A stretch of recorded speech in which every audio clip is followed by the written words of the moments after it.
विद्यार्थी मित्रांनो, प्राकृतिक भूगोलाच्या अभ्यासामध्ये आपण वेगनरचा खंडवहन सिद्धांत याविषयी माहिती पाहिलेली आहे।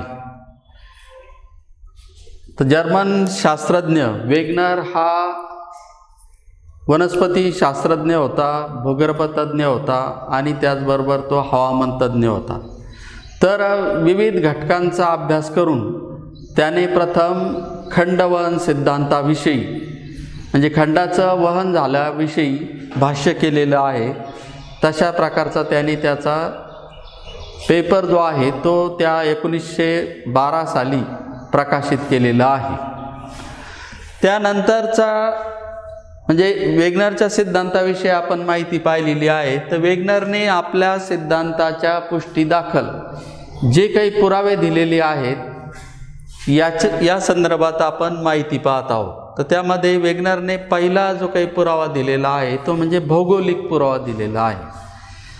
तर नकाशामध्ये ज्यावेळेस आपण खंडाचे जे काही भाग आहे ते खंडाचे भाग पाहतो आणि ते खंडाच्या भागाचं निरीक्षण करताना म्हणजे जसं बेकनला त्या ठिकाणी दक्षिण अमेरिका आणि आफ्रिका ह्या दोन खंडाचं निरीक्षण करताना असं जाणवलं की दक्षिण अमेरिकेचा पूर्व किनारा आणि आफ्रिकेचा पश्चिम किनारा जो आहे हे पूर्वीच्या काळी एकाच खंडाचे भाग असावेत। त्याने हे दोन तुकडे कापले आणि जवळ घेतले तर ते एकमेकांमध्ये फिट बसल्याचं त्याला आढळून आलं। तर तशाच प्रकारचं मत वेगनरने या ठिकाणी मांडलेलं आहे। दक्षिण अमेरिका आणि आफ्रिका हे पूर्वीच्या काळी एकाच खंडाचे भाग होते तसं त्याने दर्शवलेलं आहे। आणि त्या अनुषंगाने त्याने जो काही भौगोलिक पुरावा दिलेला आहे तर तो म्हणजे जिग्सॉ फिट। या दोन्ही खंडाचे तुकडे एकत्र आणले ते एकमेकात बसतात, तर याला भौगोलिक पुरावा असं म्हटलेलं आहे।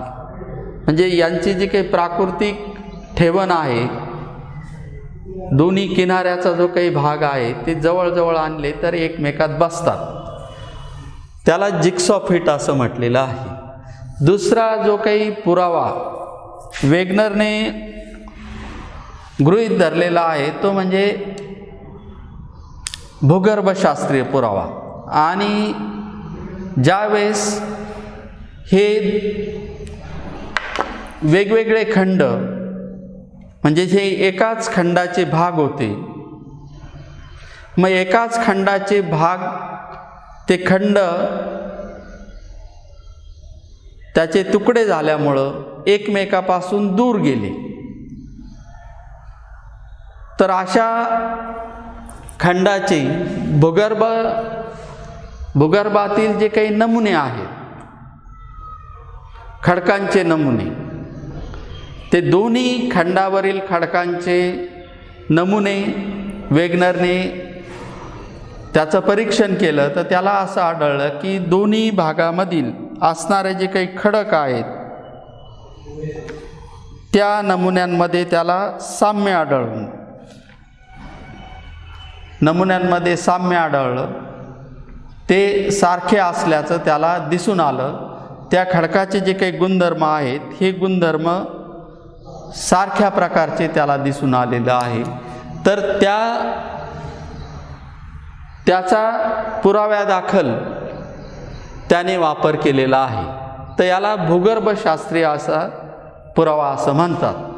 म्हणजे पूर्वीच्या काळी एकत्र असलेले जो काही खंड होते त्या खंडाचे तुकडे झाले आणि त्यांचं वहन झालं, तर त्या ठिकाणी असणारे खडक, त्या खडकामधील असणारे पदार्थ, त्यांचं वय याविषयी भूगर्भशास्त्रीय पुरावा हा वेगनरने दिलेला आहे। त्यानंतर पुढचा जो काही पुरावा आहे वेगनरने दिलेला तो म्हणजे जीवाश्मशास्त्रीय पुरावा। जीवाश्मशास्त्रीय पुराव्यामध्ये हे वेगवेगळे जे काही खंड आहेत की जे वेगनरने प्रतिपादन केल्याप्रमाणे त्यांचं वहन झालं ते दूर होत गेले. तर पूर्वीच्या काळी ते खंड एकत्रित असताना त्या भागामधील असणारे जे काही प्राणी असतील तर त्यामध्ये सिनोनॅथस हा सरपटणारा जो काही प्राणी आहे, या प्राण्यांचे जे जीवाश्म आहे, या जीवाश्माचा अभ्यास हा करण्यात आला आणि याचे जे काही नमुने आहेत हे वेगवेगळ्या खंडामध्ये म्हणजे दक्षिण अमेरिकेमध्ये, आफ्रिकेमध्ये, भारतीय उपखंडाचा भाग असेल, ऑस्ट्रेलिया असेल किंवा अंटार्क्टिका हा जो काही खंड आहे, या खंडाच्या भागामध्ये या सिनोनॅथस या प्राण्यांचे अवशेष सापडलेले आहेत. या अवशेषाच्या अभ्यासावरून, या जीवाश्माच्या अभ्यासावरून वेगनरने हे खंड पूर्वीच्या काळी एकत्रित असल्याचं सांगितलेलं आहे. त्यानंतरचा जो काही पुरावा आहे तो पुरावा म्हणजे ज्यामितीय पुरावा आहे. म्हणजे खंडाचं वहन होत असल्याचा जो काही पुरावा आहे तो या ठिकाणी दिलेला आहे. ज्यामितीय म्हणजे आज जे काही खंड आहे, उदाहरणार्थ उत्तर अमेरिका खंड असेल, ग्रीनलँड हा खंड आहे, त्यानंतर युरोप आहे. तर या खंडातील जे काही अंतर आहे, या अंतराचं मापन करण्यात आलं. त्यामध्ये असं दिसून आलं की उत्तर अमेरिका आणि ग्रीनलँड यांच्यातील अंतर म्हणजे 1823 ते 1913 या 90 वर्षाच्या कालखंडामध्ये या दोन खंडातील अंतर हे 23 मीटरने वाढलेलं आहे. तर अलीकडं असणारी जी काही उपकरणं आहेत, या उपकरणाच्या साहाय्याने या अंतराचं म्हणजे अत्यंत प्रिसाईज अशा प्रकारचं जे काही मापन आहे ते मापन करण्यात आलं आणि त्यातून असं दिसून आलं की 90 वर्षाच्या कालावधीमध्ये ग्रीनलँड आणि उत्तर अमेरिका यातील अंतर हे 23 मीटरने वाढलेलं आहे. तर व्हँक्युअर आणि ओटावा यांच्यातील जे काही अंतर आहे हे 34 वर्षाच्या कालावधीमध्ये 6 मीटरने कमी झालेलं आहे. म्हणजे यावरून असं सिद्ध होतं की खंडाचं अत्यंत मंद गतीने अशा प्रकारे वहन होत आहे. भारतीय द्वीपकल्पाच्या बाबतीमध्ये सुद्धा असंच म्हटलं जातं, भारतीय उपखंड जो आहे हा उत्तरेकडे सरकत आहे आणि भारतीय द्वीपकल्प किंवा भारतीय उपखंड हा उत्तरेकडं सरकून म्हणजे त्या जागी सुरुवातीला टेथिस नावाचा महासागर होता. भारतीय उपखंड हा उत्तरेकडं सरकत असल्यामुळं त्या टेथिस नावाच्या महासागराला घड्या पडल्या, वळ्या पडल्या, मोठमोठ्या वळ्या पडल्या आणि जवळजवळ मोठी नवनिर्वाचित अशा प्रकारची हिमालयन पर्वत श्रेणी जी काही आहे, पर्वत रांग जी आहे, जवळजवळ 7 मोठ्या घड्या आहेत. म्हणजे 7 पर्वतरांगा आहेत आणि त्या पूर्व पश्चिम दिशेमध्ये पसरलेल्या आपणाला दिसून येतात. तर भारतीय उपखंड उत्तरेकडे सरकत असल्यामुळं हिमालयाची उंची जी आहे ही दर 100 वर्षामध्ये 1 ते 1.5 इंचाने वाढते आणि या हालचालीच्यामुळं म्हणजे वेगवेगळ्या भागामध्ये भूकंप निर्माण होतात, हे अभ्यासातून सिद्ध झालेलं आहे. तर ज्यामितीय हा जो काही पुरावा आहे, या पुराव्याच्या आधारे म्हणजे खंडाचं वहन होतं हे आपणाला अलीकडच्या काळात मोजमाप करून सिद्ध करता येतं. त्यानंतर पुढचा जो काही पुरावा आहे तो म्हणजे जीवशास्त्रीय पुरावा आहे. जीवशास्त्रीय पुराव्यामध्ये पूर्वीच्या काळी म्हणजे जे खंड एकत्र होते तर त्यामध्ये लेमिंग हा जो काही पक्षी आहे, लेमिंग पक्षाची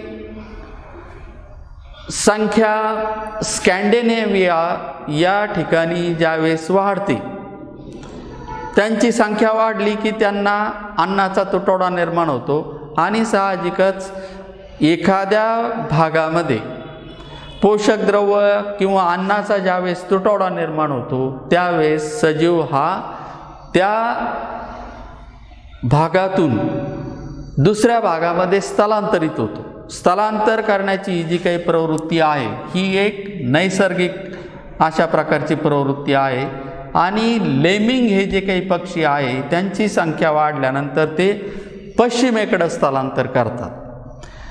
पण आता सध्या पश्चिमेकडे स्थलांतर करत असताना त्या ठिकाणी समुद्र असल्यामुळं ते समुद्रामध्ये पडून बुडून मरण पावतात. लेमिंग हा अतिशय छोटा अशा आकाराचा पक्षी आहे की जो जास्त दूर उडत नाही, त्यामुळं त्याचा संख्या वाढल्यानंतर स्थलांतर करताना मृत्यू होतो.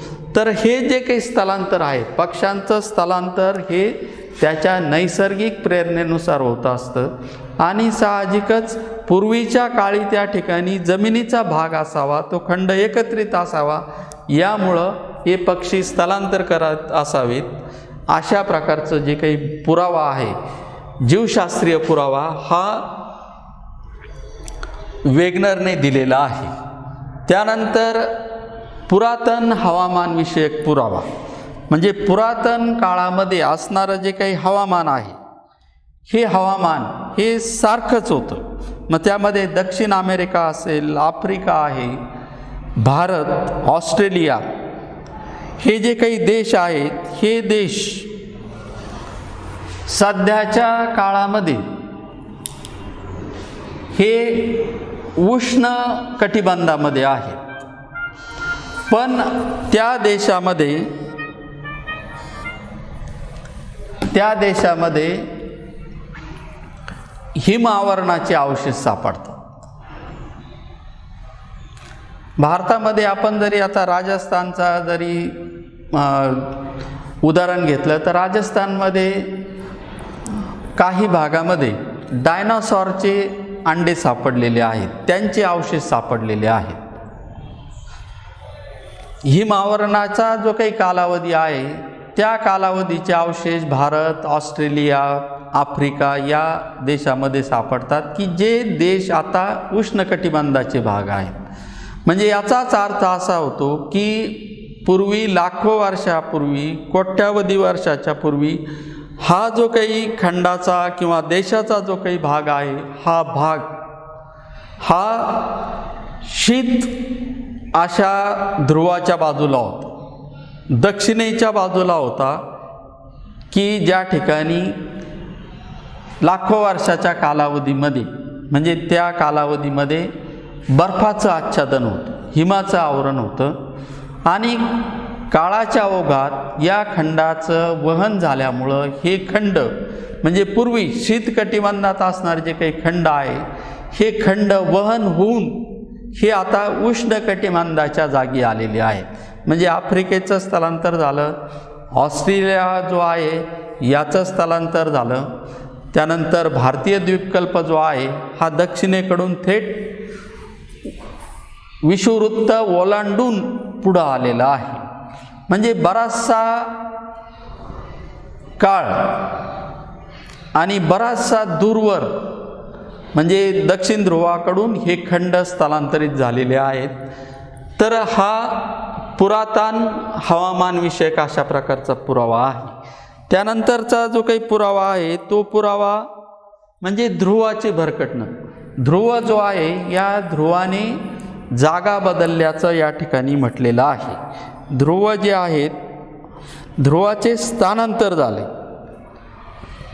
सध्याचा अंटार्क्टिका जो काही खंड आहे तो पूर्वी दक्षिण आफ्रिकेचा भाग होता, पण तो कार्बोनिफेरस कालखंडामध्ये तो दक्षिणेकडं सरकला व दक्षिणेकडं आत्ता तो भाग पूर्णतः बर्फाने आच्छादलेला आहे. पण अंटार्क्टिका खंडाचा ज्यावेळेस अभ्यास करण्यात आला तर त्या अभ्यासामध्ये अंटार्क्टिका खंडामध्ये म्हणजे या खंडावर कोळशाचे अवशेष सापडलेले आहेत, म्हणजे कोळशाचे साठे असल्याचे पुरावे मिळालेले आहेत.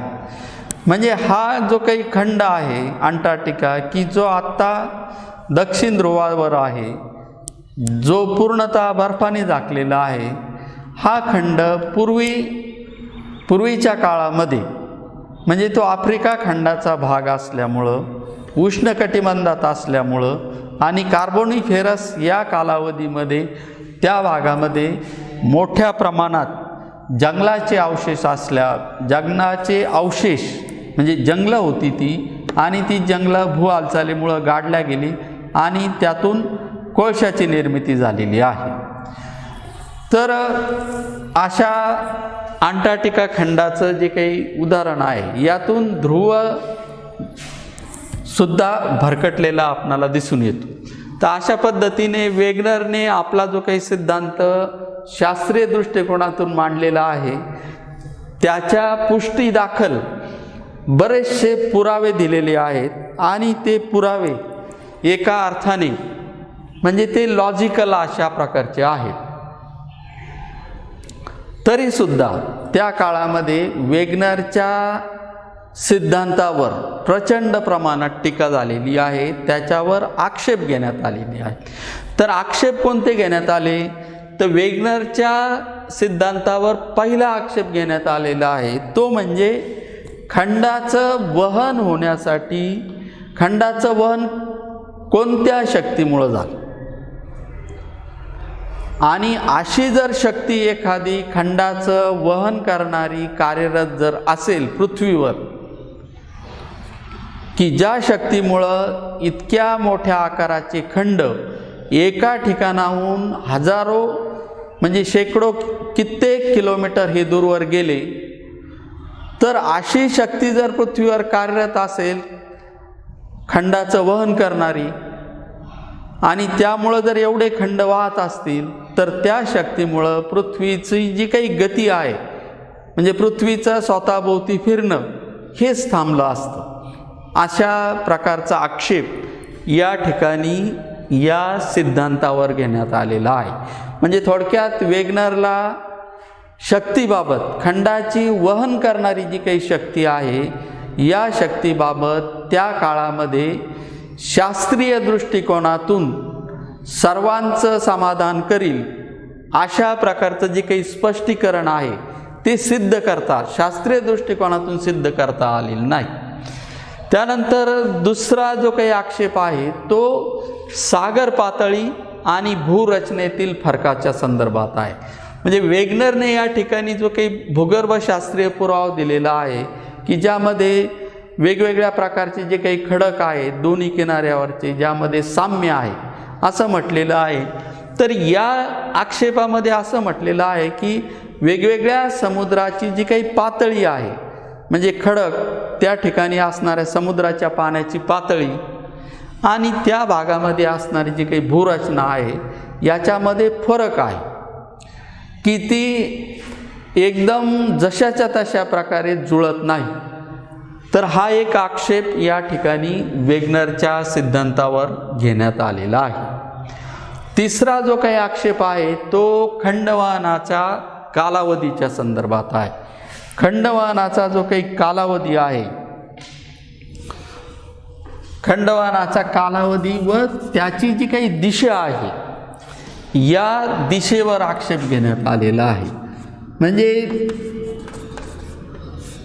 वेगनरने जे काही कालखंड सांगितलेले आहेत 345 दशलक्ष वर्षापूर्वी कार्बोनिफेरस जो काही काळ आहे त्यानंतरचा जो काही काळ आहे या विशिष्ट काळामध्ये म्हणजे एक खंड होता, एकाचे 2 तुकडे झाले, दोनाचे अनेक तुकडे झाले आणि त्यातून ते तुकडे वेगवेगळ्या दिशेने त्यांचं वहन झाल्याचं जे काही म्हटलेलं आहे. तर तो जो काही कालावधी आहे ह्या कालावधी आणि खंडवहनाची जी काही दिशा आहे या संदर्भात तज्ज्ञांनी टीका केलेली आहे त्याच्यावर आक्षेप घेतलेला आहे. पुढचा जो काही आक्षेप आहे तो पर्वत श्रेणीच्या संदर्भात घेतलेला आहे. म्हणजे वेगनरने हिमालय, आल्प्स, रॉकीज आणि अँडीज हे जे काही पर्वत आहेत, हे 4 जे काही पर्वत आहेत, हे पर्वत खंडाच्या वहनातून निर्माण झाले. खंडाच्या वहनाची जी काही दिशा होती, या दिशेच्या अनुसार वळ्या पडून ह्या पर्वतांची निर्मिती झाल्याचं वेगनरने म्हटलेलं आहे. उदाहरणार्थ भारतीय द्वीपकल्पाचा जो काही भाग आहे हा उत्तरेकडं सरकला आणि उत्तरेकडं असणारा जो काही लॉरेशियाचा जो काही भाग होता त्यावर हा तुकडा जाऊन आदळला. सुरुवातीला त्या ठिकाणी टेथिस नावाचा समुद्र होता, त्याला वळ्या पडून या भागामध्ये हिमालय पर्वताची निर्मिती झाल्याचं म्हटलेलं आहे. तर हिमालय पर्वत हा नवनिर्वाचित पर्वत आहे. तशाच पद्धतीने युरोपमध्ये आल्प्स पर्वत निर्माण झाला. तशाच पद्धतीने उत्तर अमेरिकेचा जो काही भाग आहे याचं जे काही वहन आहे हे पश्चिमेला झालं आणि पश्चिम किनारपट्टीला रॉकीज पर्वत तयार झाला. दक्षिण अमेरिकेचं वहन हे पश्चिमेला झालं आणि पश्चिम किनारपट्टीला अँडीज पर्वत तयार झाला. तर हे पर्वत वली पर्वत आहे किंवा घडीचे पर्वत आहे. पण इतर जे काही पर्वत निर्माण झालेलं आहे त्या पर्वताच्या संदर्भात, म्हणजे भारतातील समजा अरवली पर्वतरांगा असतील, या पर्वत रांगेच्या संदर्भात काही स्पष्टीकरण देण्यात आलेलं नाही. म्हणजे जे काही जुने पर्वत आहेत, अवशिष्ट अशा प्रकारचे जे काही पर्वत आहेत, या पर्वत श्रेण्यांची निर्मिती कशा पद्धतीने झाली याचं स्पष्टीकरण वेगनरने या सिद्धांतामध्ये दिलेलं नाही. पुढचा आक्षेप जो आहे, खंडाची निर्मिती होण्यामागे ऊर्ध्वगामी हालचाली ज्या आहेत, पृथ्वी अंतर्गत भागामध्ये जे काही बदल होतात, ज्या काही शक्ती निर्माण होतात, या शक्ती भूपृष्ठाच्या दिशेने कार्यरत राहतात आणि या शक्तीमुळं भूपृष्ठ उंचावल्या जाऊन म्हणजे ऊर्ध्वगामी हालचाल होऊन खंडांची निर्मिती झाल्याचं तज्ज्ञांचं मत होतं. म्हणजे ऊर्ध्वगामी हालचाली झाल्यामुळं खंडांची निर्मिती झाली असं मत शास्त्रज्ञांनी या ठिकाणी या सिद्धांतावर आक्षेप घेताना मांडलेला आहे. पुढचं मत जे आहे ते म्हणजे संतुलन तत्व. पृथ्वीवर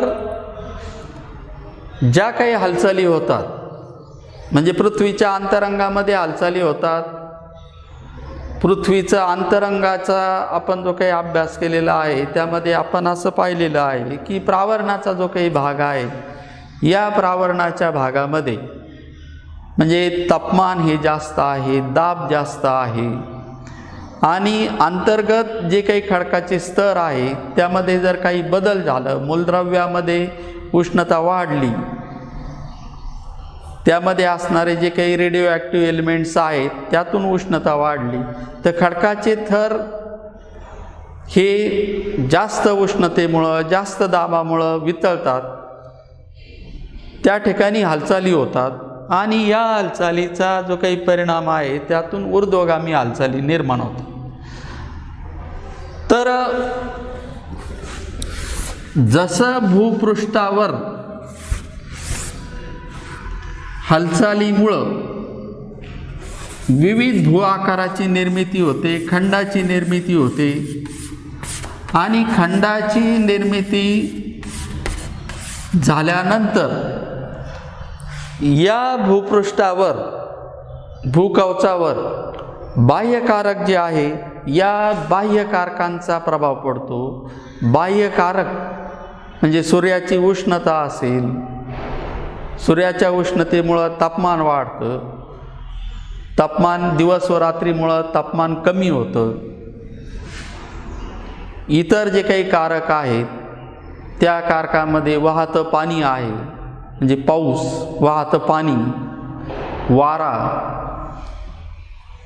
सागरी लाटा असतील, त्याचबरोबर हिमनद्या, हे बाह्य कारक जे आहेत हे भूपृष्ठावर, भूकवचावर सातत्याने कार्य करतात आणि या कार्यातून भूपृष्ठावर अनाच्छादन क्रिया होते. ही जी काही अनाच्छादन क्रिया आहे हिची सुरुवात विदर्णापासून होते. भूपृष्ठ त्या ठिकाणी असणारा जो काही खडक असेल हा त्यामुळं झिजतो, तुटतो, फुटतो, त्याचे तुकडे होतात आणि विस्थापित झालेला अवशिष्ट भाग जे काही आहेत हे बाह्यकारकाद्वारे एका ठिकाणाहून दुसऱ्या ठिकाणी वाहून नेला जातो. तर ज्या ठिकाणी क्षरण क्रिया होते, ज्या ठिकाणी खनन क्रिया होते आणि या भागाचं वहन होतं, मग खनन झाल्यामुळं हा जो काही भाग आहे याची उंची कमी होते आणि वहन होऊन ज्या भागामध्ये याचं संचयन होतं, म्हणजे इथं झीज होते, खनन होते आणि इथं भर पडते. म्हणजे झीज होणं आणि भर पडणं.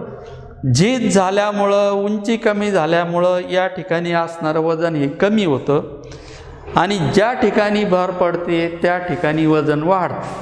साहजिकच भूकवचामध्ये, भूपृष्ठामध्ये अंतर्गत भागात हालचाली होतात आणि संतुलन प्रस्थापित करण्यासाठी भू हालचाली घडतात आणि भूकवच, भूपृष्ठ उंचावण्याची क्रिया होते.